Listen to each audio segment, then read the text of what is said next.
Hey, welcome into another episode of Halos in the Infield, the podcast version. Or if you're watching on YouTube, how's it going? This is Todd Fox, and my co host for today is. James Gonzalez. It's Big Game James. Come on now. Stop being modest. Sure. Big Game James is in the house, and we're going to be recapping the Baltimore Orioles series and talking about the Boston series and where the Angels are right now in the standings and all that good stuff, and catch you up on as we normally do on this Sunday/Monday as we preview the Red Sox series. But before we do, you want to tell them about some of the merchandise and stuff where they can get it? Yes, on redbubble.com, there's the Blowpin merchandise, the Buttercup merchandise, stickers, the Halos in the Infield stickers there. It's some great merchandise, and hopefully there's more to come. I would definitely love some more merchandise out there, and hopefully you see it around the Big A. That would be pretty cool to see people wearing it and realizing the references in which it comes from too. That would be awesome, Todd. Yes, So check out Redbubble, type in Halos in the Infield. You'll find all of it there. exactly. So also we want you to check out our Spotify or iTunes, Anchor. Some of those are free, some of those aren't. I know Spotify isn't, and iTunes isn't. But if you have iHeartRadio, Anchor, it's free to listen to us on there, and also catch the replays on YouTube. And we're going to be doing this bingo game where we're going to be giving away a jersey and selecting bingo balls for each show. So every show you guys get a chance to listen to is another chance for you to win a free jersey courtesy of Halos in the Infield. We even take care of shipping, so there's no cost to you whatsoever.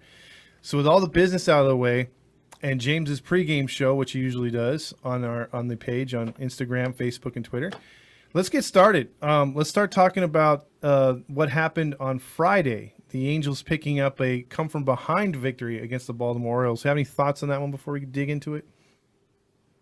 Well, yeah, I really didn't know what to coming into the series. I figured, okay, the Orioles is going to hit hard. They're going to give us a series, man. I didn't think it would be that dramatic, though. Just you would figure, okay, it was just going to be just like the Royals and the Diamondback series, right? Where there was really no pain at all. It was easy wins, other from the Sunday game again in Arizona. Remember that game was real close. Yeah. And the Angels won in dramatic fashion. But I think Friday takes the cake for a win in dramatic fashion. Just wild, man. I wish I was there. I wish I spent the time to go to hear that crowd and to be a part of that, and to see Ohtani do his thing. I mean, that would have been something, you know. Ohtani, of course, hitting another home run that game. Get two of them. Iglesias even hit a home run. Oh yeah, Ohtani hit two. That's right. Yeah. Third and fourth innings, and it was what one. You know, he hits one to right field, but then he changed it up the next inning and hit it to left. I mean, you talk about a video game player right now. That's Ohtani. I mean, it's weird to me. When he came up in the fourth, I'm thinking, you know, he never really hits opposite way. And he hit opposite way home run. It was one of those lucky things, I guess, in my mind. I'm thinking he never does it, and he did it. We always remember the hit by Jared Walsh in the ninth inning, with Ohtani coming home to score. I mean, that was just amazing, dude. That was a great Friday night. Even though, you know, you had Canning on the mound, and we all know about Canning and the struggles he's had, the issues he's had pitching, and we've talked about it. Slagers came in. He did well that night. Quintana came in as well. Cechek, Myers, and Iglesias ended up getting the win that night. So it was just a wild game on Friday, and the Angels won, of course, 8-7. Yeah, it was a weird game for the Angels, I believe, because I mean you had to use a bullpen. Canning came out there 2 2/3, really didn't show much, and that was who would have known at the time, other than management, that that was going to be his final start. Because he's sent down to AAA. And Wantz came up in his spot, but he pitched crappy in this game. He had no passion, no heart in this game. We were like, is this Heaney 2.0 from the right side? And that's kind of discouraging. So, but like you said, bright spots were Ohtani hitting those 2 home runs. Iglesias was pitching on fire in that game, got out of a jam in the 8th inning, and then saved the 9th inning, or closed out the 9th inning. And then bottom of the 9th, Jared Walsh, like you said, comes up with that big hit. Ohtani scores all the way from first, and he slides home, just beating the throw, and he does that iconic, like, hands in the air. That was pretty damn cool. The fans were going nuts. So, yeah, like you said, you didn't expect a team with 27 wins and 65 losses coming in to give them such a problem, but they did. And Baltimore almost squeaked out with a win in this game. That wallpaper that Otani had with his hands up, I think that should be everybody's wallpaper for right now. I mean, I've got it on my social media site. It's almost, and the funny thing is, it's almost like the fact that you sit there and you say, damn, like they were able to get a big victory in this game. Otani scores that iconic, like, type run. And then you're like thinking, man, where was, like, you're almost forgetting about Trout in a way. Like right now, Otani is the face of this franchise. I mean, it's hard to argue that. You know what I mean? Like, he's the guy right now, dude. He's doing everything. He's doing what Trout normally does, which is carry this team on his shoulders. Luckily, Mike Trout is not an athlete like in the 90s and 80s and 70s, like Reggie Jackson was, where he had to be the guy, the straw that stirs the drink and all that. Mm-hmm. I don't see Trout as that type of guy, personality.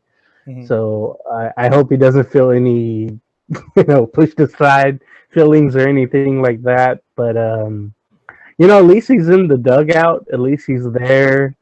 He's hopefully counseling guys in the dugout. So Trout definitely still part of this ball club. Mm-hmm. Now I don't know the rumors I've heard. Okay, maybe he'll be back in July. Or maybe he's going to be put on the 6-day DL and not come back at all. Have you heard anything new about Mike Trout and his status? I've heard that it looks like he's really, really close. Like, he's been throwing a lot. He's been trying to take little fly balls out there in center field, participating in some stretching. So, hold on a second. See, had a thing playing there, but no, they're getting better. I think Trout's getting close. He should be back, I think, on time around July 17th. So around that time would be great, because that's only a couple more weeks away.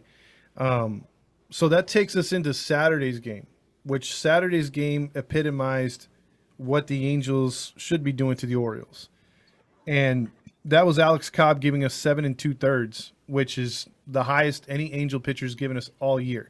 It's the longest any pitcher's gone. We have no complete games. And Cobb, this is the second time he's reached into the 7th inning this year. He improves to 6-3. He only allowed 1 run. He had 6 strikeouts and 1 walk, and that's the key, the 1 walk. Angels did most of their damage early, and Iglesias looked great in the 9th inning, and they only surrendered 1 run on 5 hits. What are your thoughts on this game versus the Orioles on Saturday? I mentioned Alex Cobb on the pregame show on Sunday, and I heard this from someone on Twitter, that he was traded to the Angels, if you recall, in the offseason, and he makes $15 million this season. The Orioles are paying $10 million of it.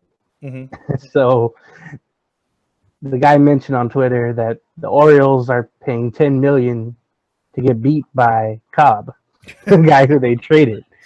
Yeah. I mean, ain't how that goes. And so it goes. Cechek came in for that 1 out in the 8th there.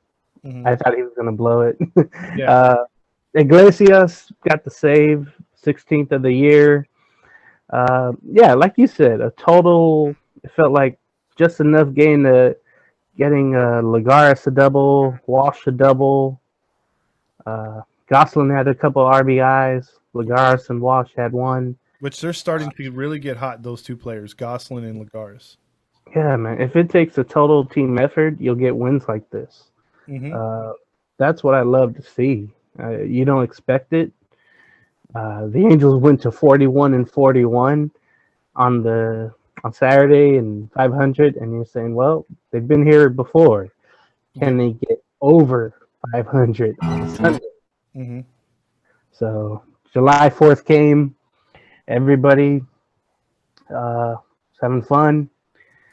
Not a big crowd at the Big A, and you would expect that, maybe with the Orioles in town and how hot it is. Mm-hmm. That was a little probably disappointing to see. But you understand, like, everybody's out doing their own thing on the 4th of July on the afternoon. If the game was a night game, I think there'd be more people, honestly. If it was a night game, it would have been a sellout because then the Angels would have put on. They already do a Saturday night fireworks night all season, but if they were to do, if it's the 4th of July, obviously they go bigger and better. So yeah, it would have been a 4th of July night. Yeah, it would have been a great thing. But with Sunday night being 4th of July, ESPN games get the Sunday night game. So this one was definitely not a Sunday night game. A 500 team versus a team with almost 30 games under 500. So, and 18,000, almost 19,000 announced, but I think there was more walk-ups there, and most were hiding out of the sun in the shade wherever they could find it too. And by so the it's way, one of those weary things. Oh yeah, exactly. And by the way, real quick, when they talk about fireworks. I don't know about your area, but where I live in Whittier, they say basically, fireworks are illegal. They put those on those Caltrans signs and everything, and they try to make it like, okay, yeah, you can't. There goes. That was a home run he hit. So sorry that popped in. But the fireworks are like crazy expensive usually, and they're always saying $1,000 fine, whatnot. Last night looked like Iraq with fireworks. I mean, the fireworks were blowing up everywhere. And I mean, huge explosions where it was rattling the front door. All the car alarms were off. What was it? Buy one, get 1,000 for free? Because damn, they were shooting off fireworks consistently for 4 hours straight, dude. I kept hearing that on social media. And I think last year cannot be topped because everybody was staying home and getting their own fireworks. Yeah. Last year was not I guess if you want to say the worst you've heard and seen. I think it was this But year. around here where I am, I don't have much except the fireworks shows that go on by the city. Mm-hmm. There's a few people setting it off, but honestly, yesterday there wasn't much at all. Bro, so I guess I'm lucky. I disagree, bro. I think this year's was worse than last year. Yeah. Explosion City, dude. And granted, I didn't see all of it. I just remember from last year, the helicopter views from, I think, Fox 11 up in Los Angeles. And I didn't really look into that this year. But East LA, I know, was going off. That was on Twitter. That always goes off. Yeah, no matter what, it could be Friday, Saturday, Thursday, on a Monday. For God's sake, they'll do something on a Monday. Oh, well, hey, we're out of fireworks. Let's shoot some what is it? The AK-47 in the air. Nice. Shoot off a. Literally. Yeah. Speaking of fireworks, Ohtani had the home run you saw, and he hit his 31st. I mean, 30th, right? Yeah, I got on Sunday the 31st. Oh. I just couldn't believe that he made to 30 before the break. I mean, he's just a marvel, honestly. Nice transition there with the fireworks. I'm trying to think of some. Sandoval came in. He pitched the 5 innings, 2 runs, 2 hits, 2 earned runs. He did walk 5. He had that one struggle inning for sure. Yeah, he almost threw 40 pitches in the first inning. In the first inning, that's right. It was like 36 or 8, whatever it may have been. Mm-hmm. He struck out 7. Man, I thought that first inning, it was like pulling teeth, honestly. It was terrible. Yeah, and I thought he was only going to last 3 again. So yeah, luckily he went 5, 4 even. That was amazing. I went 5. Yeah, and he tried to go into the 6th. Yeah, you know Madden was not gonna allow someone to go over 100 like that. Yeah. Uh, Slagers gave up the 2 runs as well, and Hmm. then Wants. You don't expect much. You just want to see some new blood come in, and he's done fairly well for now. But against the real competition in Boston, I want to see how he does if he gets into games. I agree. I want to see what he could do there because he struggled in that first inning. He came in to relieve the Slagers, but to get out of the jam. But he came back the next inning and his stuff was on point. He has a very nice slider and a wicked fastball. So we'll see what happens with him. But in this game, though, Ward left. So did Rendon with tightness. Mhm. So we have to see what happens with Rendon because magically he hits a home run. He's been starting to hit, and then magically he gets hurt again. Hopefully he's not on the DL or IL, whatever you call it. Rojas was called up. He had a big pinch hit in this game, and then Lagares came through, which I'm so happy with. Iglesias gave up that home run. You're down a run. You're thinking, crap, we just buttercupped the game to the Orioles of all teams when we should have swept them. And then kudos to the Angels. They load the bases up right away in the bottom of the ninth, and then they get the big double walk off by Lagares. So impressive win, like you said. You wish more fans were there for this one because it was an emotional comeback too. Yeah. Um, Hearing Lagares talk after the game, you could tell he's been coached well or raised well because he was talking about a daily mindset coming in with focus and you could tell with his hitting, especially with his fielding, he always seems to be in cruise control. Mm-hmm. Knows when to turn on the jets to track down the fly ball in center. He's a I've always admired him from afar when he played with the Mets, Mm-hmm. and it was good to have him um, the last series when they played the Yankees because of those interleague matchups he and the Yankees had when he was with the Mets. It was good to have someone that has experience out in that outfield, even if it is for 3 games or whatever a year. It's good to have someone out there to say, "Hey, the wall's coming in this many steps. Be ready." There's all these little things that Yankee Stadium does, to an outfielder. So you have to be ready, and to have Lagares there is a great plus. And he's becoming that veteran off the bench that'll do wonders for you in key situations. And we saw that.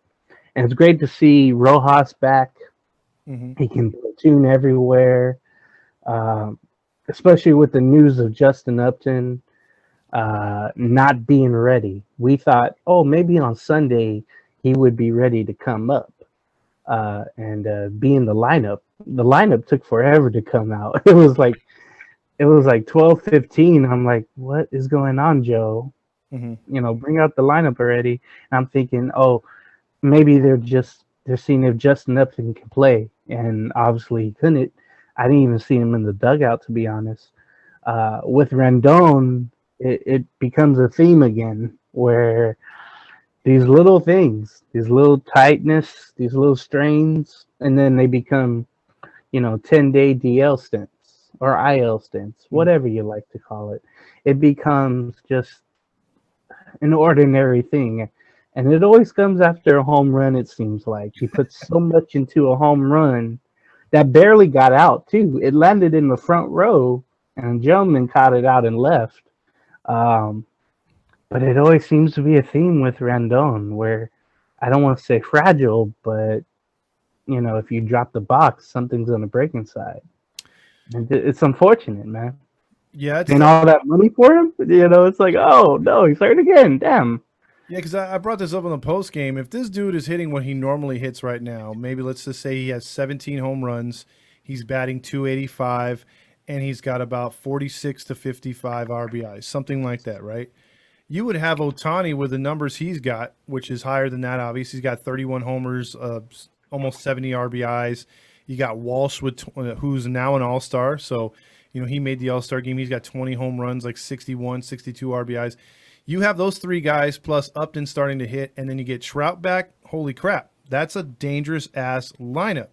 It's just keeping Upton and freaking Rendon healthy, and then now with Trout coming off the injury, keeping him healthy. If those 5 guys can stay healthy, that will get you that run support that we thought this team would be up and making on a daily basis in the preseason, because all of us were just worrying about the pitching.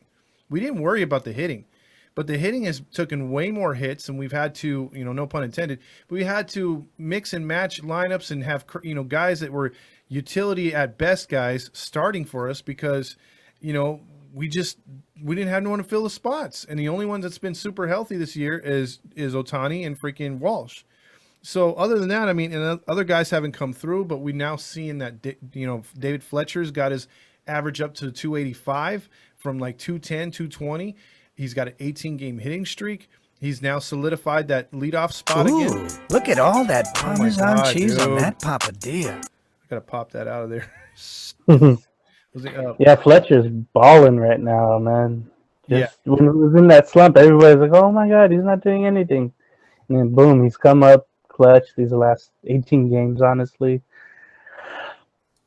And he's pulling the ball to the left side, which is really good to see because he wasn't doing that before. He seemed to be slapping the ball to right field a lot. He was swinging at his head all the time. I think the guy that needs to do that and get away from the swinging at pitches above his head is Rojas still. If Rojas can get it, can have a little bit more patience. That's been the MO on him. But these guys got to start working it together. I'm telling you, if the lineup can get to a better spot, this pitching's coming around.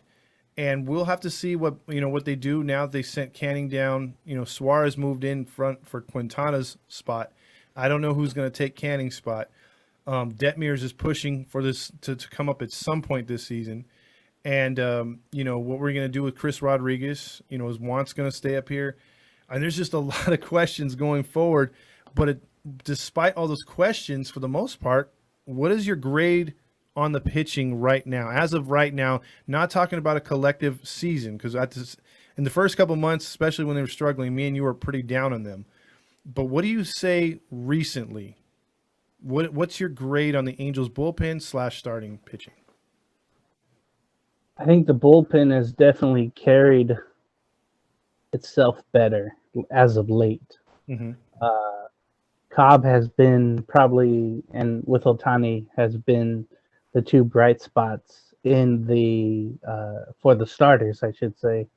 And we'll see how Suarez does tonight. But as of now, I think it went from a D+ to maybe a C+.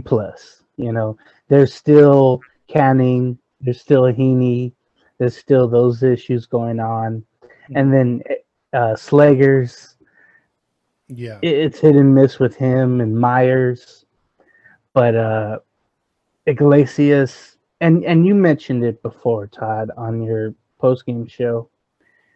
When it's not a safe situation, Iglesias just seems to have a different mindset, and it I don't know what, maybe the thrill of getting a save for your personal stats. I don't know what it is, but maybe he has that issue. I don't know, but he sure likes to, dunce himself with water and sport drink. Yes, he does. He likes to. You've seen that where he does it just to himself. It's like, oh, that's kind of weird. You don't really see that before, but I guess he wanted to do it because Ohtani got it all on Friday or Walsh. But there's little things about Iglesias. It's like, okay, that's kind of weird, but hey, if we can get into safe situations, he's pretty reliable, and I think that's why I hold a C+ instead of a C. So I have to agree on your grade. I think I give him a C+ too. But one more question before we move on. To Boston? What is your feeling about Iglesias being a free agent? Obviously, his agent's not going to allow him, like most players, to negotiate during the season. Do you feel the Angels are going to reach out to him and get him for next season? Is he a viable candidate to be re-signed, or do you think he's going to fall through the cracks? What alarms me, in a good way and a bad way, is that we all knew coming into this season, okay, he's not going to have issues fielding, right? Mm-hmm. He's going to be a fielder day in and day out where you don't have to worry about him. He's had 11 errors this year at shortstop. Oh, no, I'm talking He's about the closer, Iglesias. Oh, I'm sorry. I'm renting on the Jose. Yeah, yeah. Well, Would you take? closers are so valuable, Mhm. um, and everybody wants one. Everybody needs one. Uh, I think it's based on his performance. And you mentioned on your postgame show as well, the Angels might go get starting pitching and forget all about Iglesias, and someone will take him, right? Yeah, yeah. I'm in the same boat about that too. Uh, but I'd bring him back for the right price and the right years. Uh, One thing, he's pretty young compared to, the Kimbrels out there, Oh, yeah. the Molinsons in San Diego. Yep. So that's a good thing. But that also means that the price will be higher and the years will be more. So I think it depends what you can get with the starters and the bullpen. And if you're not hitting there, then the Angels have to re-sign Iglesias. There's no doubt about it. I agree. I think if say for instance Perry says before the end of the season, pulls him alongside and says, "Hey man, we are interested in you. We want to bring you back, but like you said, at the right price." And if maybe they throw him a 3-year, $20 million contract, or even 3 years, 30. I know it's a little pricey for a reliever, but when's the last time we've had a closer outside of Frankie Rodriguez? Houston Street. Yeah. Well, Houston Street was good, but he wasn't a fireballer like this guy. Oh, sure. He was technical. He was like that finesse type pitcher. We had Fuentes. We had a bunch of different closers try to come in here, and I think this guy is the real deal. But I would keep him in that closing role. My fear is, like I said on the post game, and like you said too, we reiterated, they're going to go out there, starting pitching, and both Iglesias might fall through the cracks because those are top free agents. And top free agents usually go in the first couple weeks at least, or unless there's an issue with their agent and they're too greedy and they drive themselves out of the market. But for the most part, guys like that aren't going to last very long. Iglesias, the shortstop, might because there's so many other shortstops. But he's a bargain pick compared to all the other guys coming out next season. So we'll just have to see about that. But I agree with you, though, on Iglesias. And then as we move now to Baltimore series, or Boston series, you alluded towards Suarez making his first start. And currently he's got a 3-1 record, 1.88 ERA or something like that.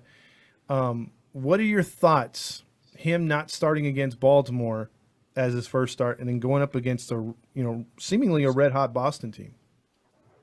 Yeah, coming into the series, Boston took 2 out of 3 from the Oakland Athletics on the weekend, and we all know Oakland's in first or second place. They keep going back and forth with Houston, where we want to be. Honestly, it's good for Suarez because he's faced the Yankees, he's faced some talent there.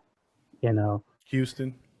Yeah, definitely Houston. But to have him go out against New York for all those innings, that was impressive, and it's something to look forward to. And now you're asking Suarez to go, 4 or 5 because he's taken,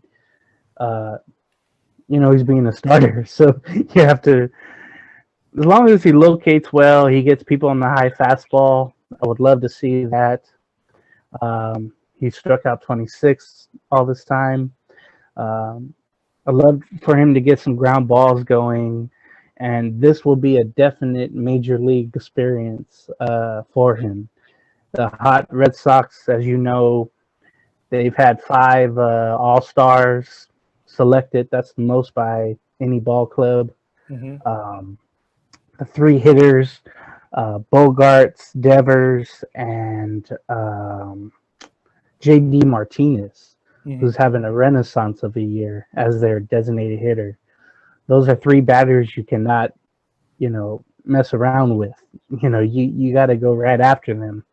And I think Suarez has a little a little fight in him to do that. So that would be interesting when those big guys come up, the big boppers come up, and Hunter Renfroe as well. You remember what he did in the postseason last year for Tampa Bay. He's also a big name, big bopper. So this will be an interesting test for Suarez, and being a lefty doesn't hurt too because the batters have to be ready for that. So it'll be fun to see how long he can go too, because we know the bullpen was taxed in the last series, other from the Cobb series, right? Or the Cobb series. So it would be good if Suarez was able to go at least 5, and not walk a lot. Yeah, that's the thing I like between Suarez and Sandoval. Suarez tends to keep the ball down, and he also doesn't walk many guys. And when he falls into 3-1 counts, he goes right after guys. He challenges us. He's like, I'm not going to walk you. You're going to either strike out or you're going to put the ball in play. I love that about him. I wish guys like Heaney and Canning would have that same mentality. You could tell Suarez is very confident and he trusts his stuff. And Sandoval from time to time is like that too, but he does walk some guys. I think that's his quirk. I think right now Suarez is a little bit ahead of Sandoval, which is very encouraging.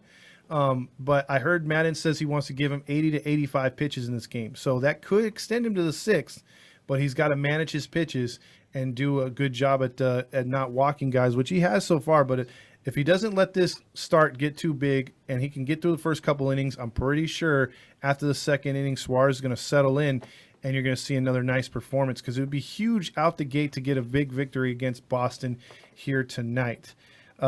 So with that being said, what is the schedule for the rest of the series, the next 2 games?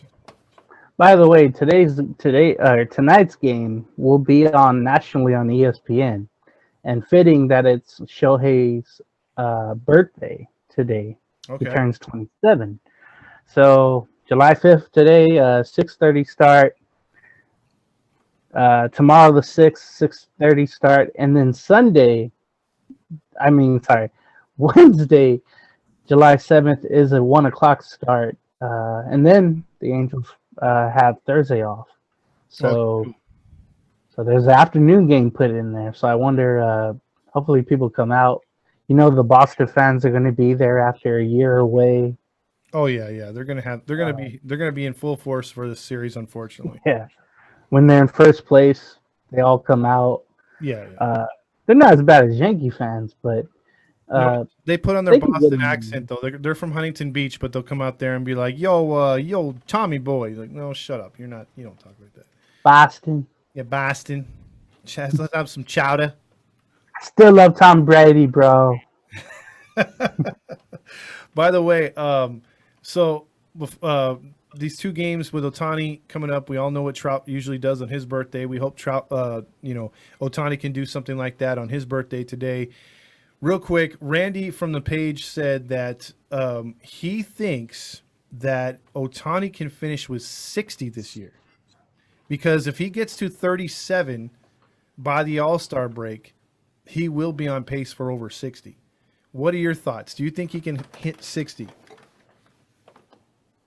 I'm very superstitious about it. No, I'm always wary about that mark. What people are saying, what he can or can't hit, because he is a pitcher.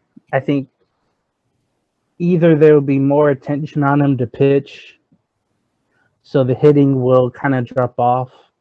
I think it's possible, definitely, because he's taking pitches better.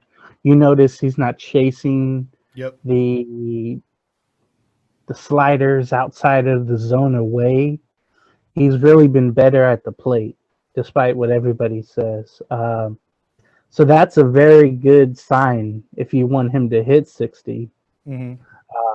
He's been hitting that inside pitch, the little curveballs that come in, or sliders, changeups. He loves that pitch whenever you pitch him in. So if he gets more in pitches, man, I think he can get there. And if you consider this a down year, I know we're above 500 right now, But if he hits 60, I think that's the the yearbook moment, I think, of the season. Honestly, you mentioned he's the face right now of the ball club, and yeah, if he hits 60, oh, would you imagine the press on that? And he starts, by the way, on Tuesday against Nathan Evaldi. Ooh, that's a So good that, game right there. yeah, I'm guessing that'll be on MLB Network, so the whole country could see as well. So yeah, he's going to be all over this series pretty much. I don't know about Wednesday. He might not play on Wednesday after pitching, but we'll see if he's in the lineup or not because of the Thursday day off. So Who we'll see. who pitches on Wednesday for Boston? Wednesday, let's see. For Boston, it'll be at the slowest app in the world. Eduardo Rodriguez, blah, blah, blah. 6-4, and then Andrew Heaney Ugh. going for the Angels on Wednesday. Can't we pitch Heaney on Thursday? Day off, yes. Bullpen session. Yes, simulated ball game. There you go. Leave him in Anaheim while the whole team goes to Seattle. Yeah, tell him we're playing the series against Seattle at home. And It's the All-Star break already. Yeah. Just go home. Since the All-Star break is Monday, go home. Damn it, he's pitching the finale. It sucks. Well, like I said, the Nathan Eovaldi game, that one will be a good pitching matchup because Eovaldi's been their breakout bounce back player since signing that re-up with Boston 2 years ago. He had a rough 2019 and a rough 2020. He looks much, much better. He looks like the 2018 version of Nathan Eovaldi. So that's going to be a good one. And we all know what Ohtani did up in New York. So he's itching to get out there and getting some outs. And it's going to be challenging because the one thing that has hurt him, he hasn't really given up the runs. He hasn't been tattooed for home runs, big hits or nothing. It's been the freaking walks. And that's where he's gotten himself in so much trouble, either getting too high of pitch counts or just, because he hasn't been killing guys early in counts. He's been going a lot of 3-2 counts, a lot of walks. If he can cut that down, he could have a real nice start against Boston, bounce back before the break. Yeah, the walks, man. I can think of his start and just think how much of a disaster that was. Mm-hmm. Come find out, hey, that game was probably the game of the year with the rain delays and then the dramatic comeback by the Angels. So we'll see what happens on Tuesday. The weather will be better for sure. The opponent, though, will be tougher. Absolutely. Boston is legit. So where they sit right now is they're 5.5 out currently of the wild card. They need to win right now. They need to keep going. I think division's out of touch for right now, unless they really go on a win streak. But stranger things can happen. But one game at a time. With that being said, what is your prediction for the Boston series? What do you think the outcome is in the 3 games? I mean, I want to be, Homer, but I want to be objective as well. Mm-hmm. This is tough to say, but I hope to get a game in this series, honestly. Oh. I really do. I'm not gonna, mess around with that answer. Or say, hey, if these things can go right, if these things can go right, Mm-hmm. I'm always tagged as a realist, and that's with all my ball clubs, right? Where I know where I'm gonna be, I know where they're gonna be. So I hope the Angels somehow get 2 out of 3. But Boston right now, even though they're not scoring as many runs as they did before that Oakland series, they didn't score as many runs as I thought they would have. But that could be the Oakland pitching there. But yeah, I hope 2 out of 3. But realistically, I'm thinking the Angels get 1 game, and it'd probably be that. It'll probably be that Tuesday. Okay. Well, I'm gonna go with my hope of 2 of 3 as well. But realistically, if I had to put money on it, I'd say 1 out of 3 as well.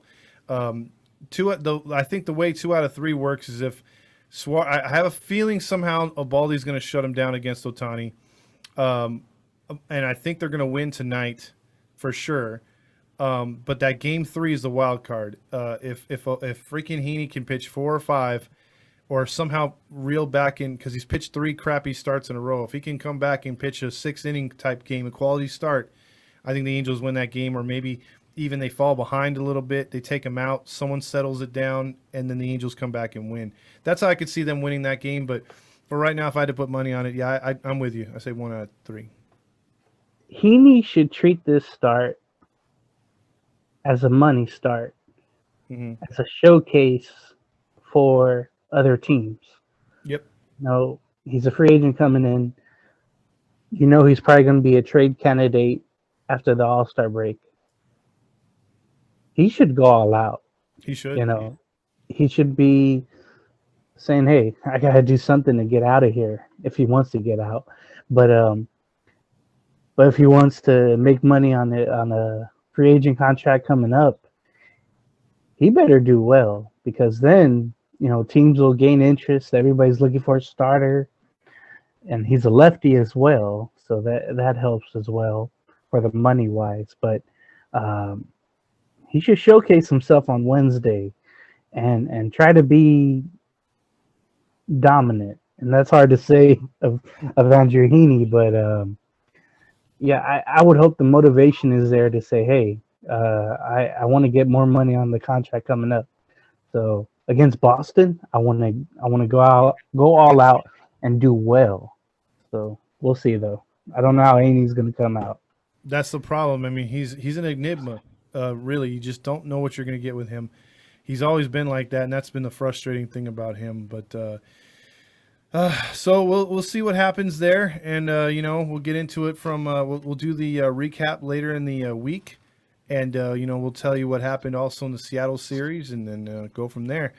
So any final thoughts, James? The Red Sox are 9-1 in their last 10. So my thought is crap.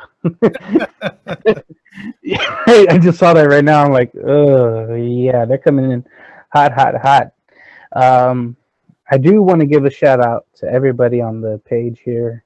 I think you, Fernando, Chris, Chase, and I'm trying to remember others on here. Thank you for allowing me to come on and do the pregame show here. There'll be an absence. I will be gone, but I will be back. But to be able to do what I love and preview games, I remember doing this with no audience pretty much in my head. and I also just want to give a shout out real quick to Marv Albert. He retired after 7 decades of doing what he loved to do and doing what I like to do here, is broadcasting. So he retired on Saturday.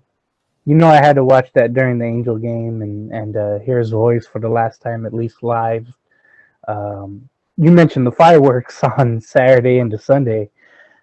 I was just listening to old Marv games to try to drown out whatever, you know, M80s were going off or regular fireworks were going off. I was trying to do anything, really. So I went back in time. So I listened to Marv Albert's radio calls with the New York Rangers, New York Yankees, New York Knicks, and football calls. And I just think of someone to do something for 7 decades like that. I only wish to do something like that for 1 decade or even 1 day. So I thank Marv, and I wish him nothing but the best at 80 years old. He's going to enjoy retirement like he should. But yeah, that's all I got. So thank you for the support from everybody. Thank you for the views. I'll have the pregame show here on Monday, Tuesday, Wednesday during the Red Sox series, and we'll go from there on the page. Hopefully I can chime in whenever I can. But yeah, thank you, Todd, for letting me come on here and do this. I very appreciate it, man. So that's all I got, man. Just check out Redbubble as well for the merchandise. For sure. And also like and subscribe. I keep saying that. Follow us at Instagram. Check us out. Follow us as well over there at on Twitter, and then like our page on Facebook. And then, like you said, Redbubble, you know, we've got all the nice, cool merchandise, a lot of positive stuff, a lot of funny stuff over there.